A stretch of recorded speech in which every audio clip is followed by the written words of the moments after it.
মা কিভাবে ওঠেন বাইকে। ওকে ইধার বাইনি টাটা বাই বাই যাও কো যাও নি রেডি বন্ধর কাম এই যে রেডি বন্ধা এগুলা না না এমবিত নাই চুপ না tata bye. Hello everyone, good morning, welcome to my new blog. কেমন আছেন সবাই? আই হোপ সবাই ভালো আছেন, আমিও ভালো আছি। তো আজকের ব্লগটা অনেক ইন্টারেস্টিং হতে চলছে, আপনারা অবশ্যই ভিডিওটি স্কিপ না করে ভিডিওর শেষ অবধি সাথে থাকবেন। আর্লি মর্নিং ঘুম থেকে উঠে পড়লাম, উঠেই আমি ফ্রেশ ট্রেশ হয়ে দিলাম। আর জিম টিম এই কয়েকদিন থেকে করছি না, কারণ প্রচণ্ড গরম পড়েছে। গরমের কারণে কিছুটা অসুস্থ ফিল করতেছিলাম, তাই ভাবলাম যে না, ওয়ার্কআউটে যাবো না। আর এদিকে দোকানেও আমি যাই নাই, সকাল সকাল বাবা চলে গেছে। বাবা এই কয়েকদিন থেকে তাড়াতাড়ি যাচ্ছেন আর বলছেন যে আমি একটু রেস্ট করার জন্য, কারণ আমি গরমে গাইছি, গরম সহ্য করতে পারি না। মেন কথা হচ্ছে এটা, বাইরে বের হলে আমার অনেক পেইন হয়ে যায় গরমের কারণে। যাই হোক, তো আমার এদিকে ব্রেকফাস্ট হবে। আজকে ব্রেকফাস্টে আমার আছে দেখুন কি ব্রেড আর একটা বয়েল এগ। তো এটা হেলদি ব্রেকফাস্ট, ভালো লাগে এরকম ব্রেকফাস্ট আমার করতে। তো ভাই উপরে ঘুমাইতেছে, মা উপরে ঠাকুর ঘরে পূজা দিচ্ছেন। এদিকে কিচেনে দেখুন নিউটন ক্লিনের কাজ চলতেছে। এই দেখুন আমাদের কিচেনের নিচে যে কয়েকদিন পরে পরে ময়লা জমে যায়, এগুলো পরিষ্কার করতে হয় প্রতি সপ্তাহে একদিন। পরিষ্কার না করলে একদম কিন্তু অবস্থা খারাপ হয়ে যায়। তো আপনারা দেখেই বুঝতে পারতেছেন গাইজ আমাদের মানে ঘর কতটা নিট অ্যান্ড ক্লিন থাকে, কতটা ক্লিন আমাদের ঘর থাকে, আপনারা বুঝতে পারতেছেন। তো মানে প্রতি সপ্তাহে একদিন সবকিছু পরিষ্কার হবে, এটা মাস্ট। পুরো ঘর যদি একদিনে পরিষ্কার নাও হয়, সপ্তাহে একদিন মানে মানে পাট করে আমাদের ঘর একটা না একটা পরিষ্কার হয়ে গেছে, একটু পরিষ্কার হয়। যাই হোক, তো এগুলো না হলে কিন্তু আমাদের মেইন কথা হচ্ছে কি, আমি স্পেশালি আমি কিন্তু এগুলো সহ্য করতে পারি না গাইজ। আমি আসলে ঘরের ময়লা থাকুক বা নোংরা হয়ে যাক, এটা এগুলা কিন্তু আমি একদমই পছন্দ করি না। আর দ্বিতীয়ত হচ্ছে এগুলা মানে দেখলেই আমার অ্যালার্জি লাগে, যাই হোক কিছু করার নেই, এগুলো হচ্ছে চলতেছে। আর এখন ব্রেকফাস্ট করবো, ব্রেকফাস্ট করে শাওয়ার টাওয়ার নেবো, ফ্রেশ ট্রেশ হবো, রিল্যাক্স হবো, কারণ ভাই গরমের কারণে জীবন অতিষ্ঠ হয়ে গেছে। আর কি বলবো, কিছু বলার নেই আর। তো গাইস এখন দেখুন আমরা সবাই বাবা শুধু দোকানে, আমরা বাসায় সবাই আছি। এখন আছে মা আছে এদিকে, আর এদিকে দেখুন স্বপ্নিল আছে। স্বপ্নিল কল করেছে, অনেক সময় ধরে কথা বলতেছি আমরা সবাই স্বপ্নের সাথে।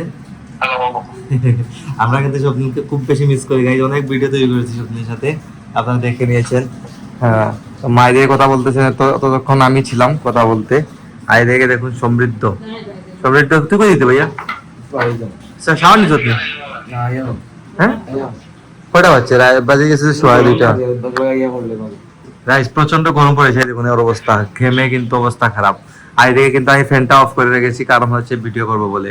আর ভিডিওর সময় ফ্যানটা অফ করতে হলে নাহলে কিন্তু অনেক নয়েজ চলে আসে, কিন্তু এখন নয়েজ আসলে আসলে কিছু করার নাই।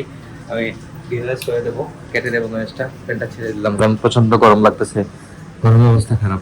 আর এদিকে রান্নার কাজও চলতেছে প্রতিদিন। তো গাইস দেখাই আপনাদেরকে কি রান্না হয়। এটা ইলিশ মাছ, এটা কিন্তু অনেক ছোট সাইজের ইলিশ মাছ, শুধু এটা এরকম ইলিশ মাছ আমাদের বাসায় খুব কমই আসে। তো হয়তো বাজারে কোনো ইলিশ ছিল না বড় সাইজের, তাই বাবা এটা নিয়ে আসছেন। 2-3টা হয়তো নিয়ে আসেন সবসময়, 2-3টাই আনেন সবসময় ছোট সাইজ হলে। তাহলে একটা বোধহয় ভাজি হবে বা তরকারি হবে। এদিকে শুটকি বের করেছে, শুটকি হবে। এটা হচ্ছে কারকল দিয়ে ফুর্ন মনে হয়, কারকলের ফুর্ন নাকি দেখো, কারকল ভাজি করবেন। আর এদিকে প্রেসার কুকারে কি যেন বসিয়েছেন লতা, এগুলো এই একটা জিনিস আমার বিরক্তিকর খাবার। এটা কিন্তু ভালো, আমার একদম ভালো লাগে না এই খাবারটা, খাওয়া লাগে না। সবথেকে বিরক্তিকর খাবার হয়েছে লতা। কাঁঠাল বীজ দিয়া আর জিঙ্গা দিয়ে ভালো লাগে, কাঁঠাল বীজ দিয়ে ঝিঙ্গা দিয়ে তরকারিটা কিন্তু ভালো লাগে, মজা লাগে খেতে। তো লতা জিনিসটা গাইছে একদমই মানে আমার ফিলিংসটাই বাজে হয়ে যায় লতা তরকারিটা। তো গাইস ও বাইরে যাবে, তুই তো ঘরে জানি গাইজ, আমি একটু দোকানে যাব, ওকে ও আমাকে নামিয়ে দিবে বলতেছে। ও বাইক নিয়ে চলে যাবে গাইজ, ও শুধু বাইক দরকার সবসময়। কি করবো, ও বাইকের দরকার করে, গাড়ি সবসময় দোকানে নিয়ে যাওয়া পসিবল না, কারণ দোকানে নিয়ে আমি রাখবো কোথায় গাড়ি, পার্কিং আলাদা করে পার্কিং এখানে আমার নিতে হবে আমার। তাহলে এটাই ভালো, আমার বাসায় থাকুক গাড়ি, এটাই বেস্ট। বাসার জায়গার অভাব নেই, আশেপাশে সব জায়গায় জায়গা আছে, সমস্যা নেই।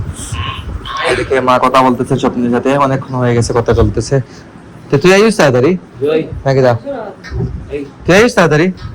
স্বপ্নের সাথে বিদায় নিচ্ছে দেখুন আজকের জন্য, মানে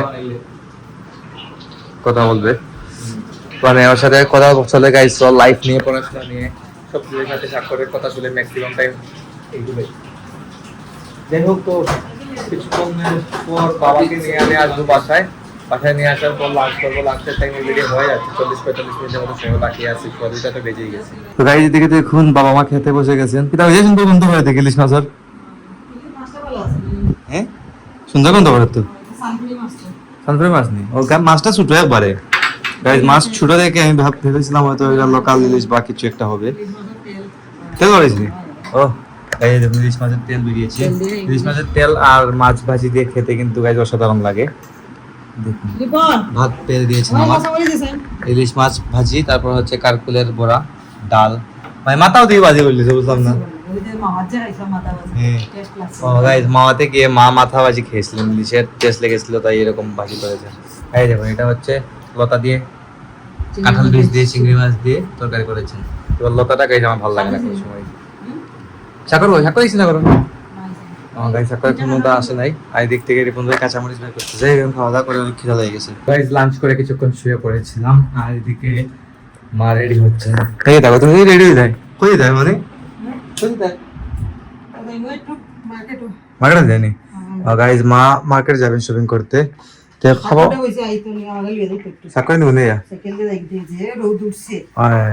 হাঁটে যাওয়া পসিবল না, হাঁটে গেলে আমি যাই। গাইজ হেঁটে যাওয়াটা কিন্তু পসিবল না, হেঁটে গেলে কিন্তু ঘেমে যাবেন, অবস্থা খারাপ হয়ে যাবে। এদিকে মা কাপড়গুলো হয়তো ধুয়ে দিয়েছিলেন, এগুলা শুকা দিচ্ছেন, আলনাতে দিচ্ছেন। এটা হচ্ছে গাইজ মায়ের আলনা। মায়ের আলনাটা দেখুন একদম আনকমন একটা আলনা মায়ের জন্য আমি তৈরি করেছিলাম।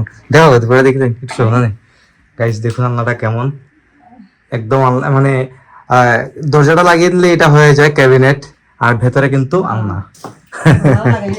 দরজাটা লাগিয়ে দিলেই হয়ে যায় ক্যাবিনেট, আল খুললেই ভেতরে আলনা। ঠিক আছে, ক্যাবিনেট তো অলরেডি একটা আছেই মায়ের, আর এটা হচ্ছে আলনা। যাই হোক, তো মা রেডি হয়েছেন, স্বাক্ষরের সাথে যাবেন, স্বাক্ষর আসছে, স্বাক্ষরের জন্য ওয়েট করতেন, স্বাক্ষরের জন্য ওয়েট করতেছেন মা।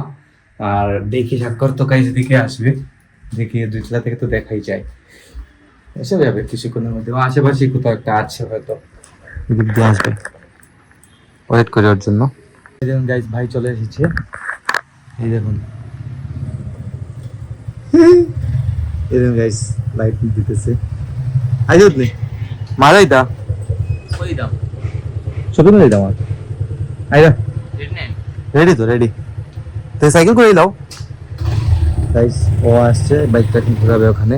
চাকরির হেয়ার কই যাবা কই তো শপিং এ যাবেন মা। যাও কই যাও নি রেডি বন্ধুর কাম, এই যে ওই বন্ধা এগুলা উল্টা পাল্টা করে রেখে দেয়। তুই সাইকেল করতে পারবি তার লগে গেলো না না তাই না দেখুন গাইজ মা কিভাবে ওঠেন বাইকে, দেখাই আপনাদেরকে, দেখি মা কিভাবে ওঠেন বাইকে। দেখুন ওকে কিধার বাইনি টাটা বাই বাই। না না এমবিত নাই, চৌমনাথ টাটা বাই। গাইস ভাই নিয়ে গেছে মাকে। যাই হোক, তো বাসায় এখন আর কেউ নেই, বাসায় শুধু আমি আছি আর এখন ভাই আছে। তো আমি কি করবো, ভিডিও এডিটিং করবো, এডিট করে ভিডিও আপলোড দিয়ে দিব। সন্ধ্যা তো অলরেডি হয়ে যাচ্ছে, কিছুক্ষণের মধ্যেই কিন্তু সন্ধ্যা হয়ে যাবে। লাইটটা সব অফ করে দিয়েছে। যাই হোক, তো ব্লগটি বাড়াচ্ছি না, এখানে এন্ড করে দিচ্ছি। আপনারা আমাকে ফলো করতে চাইলে আমার ফেসবুক ইনস্টাগ্রামে ফলো করতে পারেন, আমার ফেসবুক ইনস্টাগ্রাম লিংক নিচে ডেসক্রিপশনে পেয়ে যাবেন। এন্ড আই হোপ আজকে ভিডিওটি আপনাদের ভালো লেগেছে। ভিডিও ভালো লাগলে অবশ্যই লাইক করবেন, কমেন্ট করবেন, শেয়ার করবেন এবং চ্যানেল নতুন হয়ে থাকলে সাবস্ক্রাইব করে আমাকে সাপোর্ট করবেন। তো দেখা যাচ্ছে নেক্সট ভিডিওতে, ততক্ষণ ভালো থাকুন, সুস্থ থাকুন। Thank you so much for watching.